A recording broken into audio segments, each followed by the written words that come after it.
La realidad es de que este cuarto gobierno kirchnerista es patética, ¿no? La imagen de Cristina lo resume a la perfección. Sola, aislada, triste, cuesta abajo en su rodada, absolutamente ausente de lo que ocurre en este gobierno mamarracho que fue parido por ella. La reina se fue al sur, se lavó las manos, silencio y lejanía de la implosión de su proyecto que ya lleva 20 años haciendo daño a la Argentina. Ni siquiera posteó un tuit, no emitió ni un sonido gutural. La vicepresidenta huyó del fuego de la catástrofe electoral, pero, siempre se lo digo, de nada vale que corra, el incendio va con ella. Simultáneamente, el presidente decorativo de la nación se transformó en el hombre invisible. Alberto Fernández no existe. Desertó y se transformó en un espantapájaros que solo tiene interés en su gira de despedida por el mundo junto a su querida Fabiola, que va a costar fortuna, que el pueblo no está en condiciones de pagar. Deberíamos levantar la voz para que Alberto deje de dilapidar el dinero de todos y hacerle un juicio laboral por abandono de tareas. El país, sin Cristina y sin Alberto, está en manos de Sergio Massa, un personaje nefasto que nunca tuvo palabra ni credibilidad, pero ahora, mucho menos, después de prometer que no iba a hacer una devaluación, y fue lo primero que hizo después de la paliza que recibió en las urnas. Cristina es la gran mariscal de la derrota porque ella eligió con su dedo a Alberto y ella decidió que Massa fuera su candidato a presidente. Los tres fracasaron en forma estruendosa, por eso siempre les digo el Triángulo de las Bermudas, ¿no? Porque en esa geometría oceánica se unieron y se hundieron los sueños de progreso de los argentinos. Sembraron vientos y recogieron tempestades. Llevaron a un peronismo sumiso y secuestrado a la peor elección de su historia. Perdieron 5.700.000 votos. Salieron terceros por primera vez en una elección nacional y fueron derrotados en muchas provincias, ciudades y pueblos donde manda la pobreza. Es decir, que el votante más tradicional del peronismo en varios lugares les dio la espalda. No pudieron representar ni siquiera a gran parte de los que dicen defender cuando se llenan la boca hablando de los más humildes. Tiene una gran fortaleza simbólica que los tres culpables de la hecatombe del peronismo hayan perdido en las elecciones en sus patrias chicas. Cristina perdió por primera vez en Santa Cruz, Alberto perdió como siempre en la ciudad de Buenos Aires y Sergio Massa perdió en Tigre. Es decir, que no los quieren ni en el lugar donde nacieron políticamente. Malena Galmarini fue patotera, soberbia y autoritaria y fueron muy crueles contra el intendente Julio Zamora. Con amenazas de carpetazos obligaron a renunciar hasta el hermano del intendente de Tigre, que finalmente les ganó sin la boleta de Massa. Un papelón histórico del matrimonio que soñaba con igualar a Néstor y Cristina y se quedó sin nafta en la largada.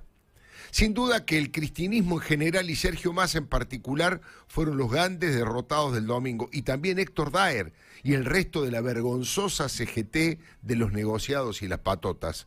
Apoyaron a Massa en nombre del pueblo trabajador a cambio de 20.000 millones de pesos para las obras sociales, y 8 de cada 10 argentinos no los votaron. Pregunta chicanera: ¿a quién representan los de la Central Obrera masista kirchnerista? Son eternos dirigentes millonarios con trabajadores pobres. ¿No debería renunciar el triunvirato que conduce la CGT? ¿Y Massa tiene pensado renunciar como ministro? Otra de sus mentiras fue decir que no era posible ser ministro y candidato, y finalmente fue las dos cosas y se hundió en ambos papeles. En ese barco también se ahogaron los gobernadores cobardes y los intendentes chupamedias como el lunático Pablo Zurro. ¿Se acuerda de aquella grosería extremista con que definió a Javier Milei? Dijo que era un masturbador compulsivo y utilizó el término más coloquial para rematarlo. Fue tan fanático en su defensa de Cristina que los habitantes de Peguajó lo castigaron con una derrota. Guado de Pedro, pocos lo saben, el candidato de la generación diezmada, también perdió en su patria chica, en Mercedes, como candidato a senador. Más del 70% de los argentinos, según los comicios, no quieren saber más nada con el cártel de los pingüinos millonarios. Sienten que el cristinismo está podrido y que despide un olor nauseabundo de fin de ciclo. Pero no es conveniente subestimar al peronismo y su capacidad de resucitar. Sería un error grave de Milei y Patricia Bullrich creer que el justicialismo se rindió y que ya está entregado.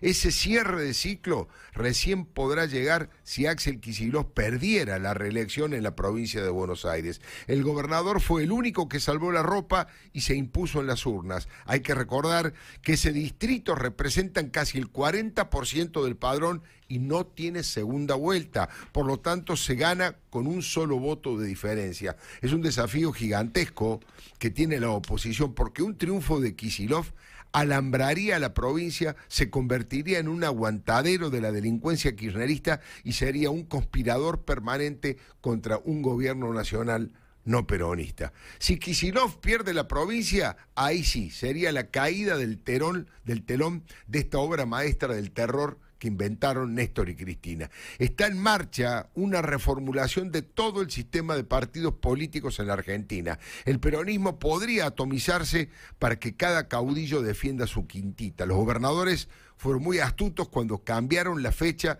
de sus elecciones para no quedar pegados a esta debacle nacional. ¿Qué harán el 22 de octubre? ¿Van a extirpar a la cámpora del Partido Justicialista o van a migrar hacia nuevas agrupaciones?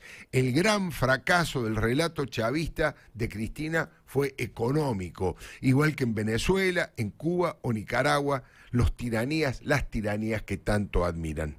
Pero también están perdiendo la batalla cultural porque potenciaron la simpatía hacia los delincuentes y a la vagancia sin valorar el mérito, la inversión, el respeto por la ley y la honradez. Cristina, furiosa en su momento, dijo que la casta no tenía miedo, pero ahora salió del escenario y se borró. La implosión de su relato la encuentra con la guardia baja y casi resignada a los acontecimientos que la atropellan.